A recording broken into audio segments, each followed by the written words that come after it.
we will continue our discussion on Savitri Veda Max for New Age Mothers.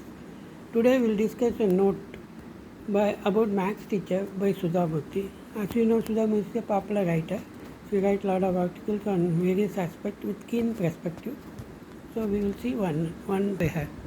Sudha Murthy, wise, otherwise a salute to life. To serve with love. Asha and I were shopping on MG Road when he saw an old man walking slowly to us. He might have been around 60, with silver grey hair and a few wrinkles on his face, but he still looked fit. He looked at Asha and smiled. She did not show any sign of recognition. The man stood in front of us for a second and walked away. After he left, I asked her, Asha, don't you think that man knows you? He smiled at you. Do you remember him? Of course I know him. He was my maths teacher in school. He taught us very badly and ruined my interest in maths. He was a terror, unapproachable and stern. He hardly taught us. There was anger and frustration in Asha's voice. She might have exaggerated. It is true that school teachers, more than college teachers, build your fundamentals. It is easy to teach at graduate and postgraduate levels, but difficult to do so at the school level.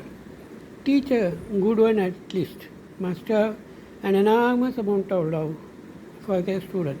Knowledge is not the only criterion to judge a teacher.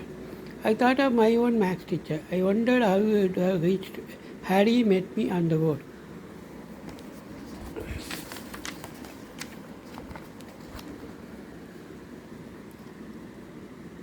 What would you have done and how would he have greeted? He probably would have said, why are you wasting your time on MG Road? Go back to office or work at home.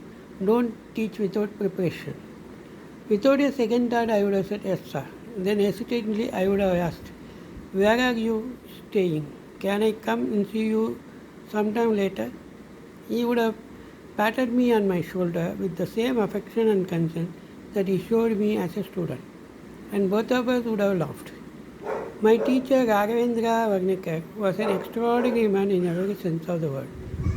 He was from my hometown, Hubli. He lived a very humble life, did not receive any recognition or awards.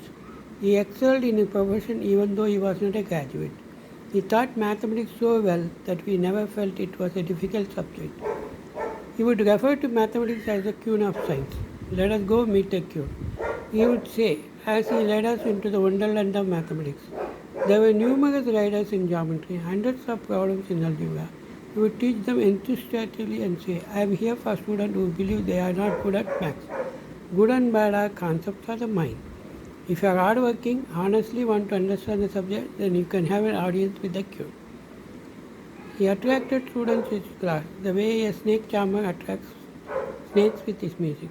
In his last day, he was unwell. I went to meet him with a small gift. In spite of his financial difficulties,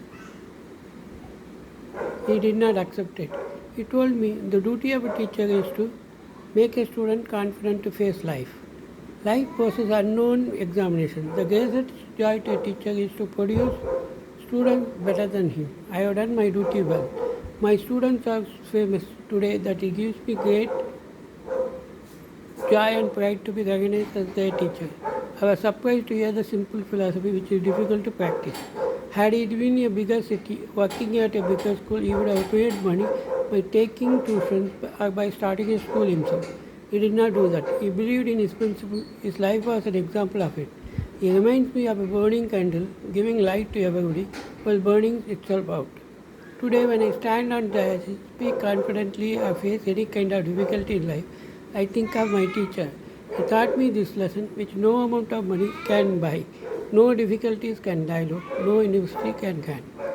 This is the note. Thank you.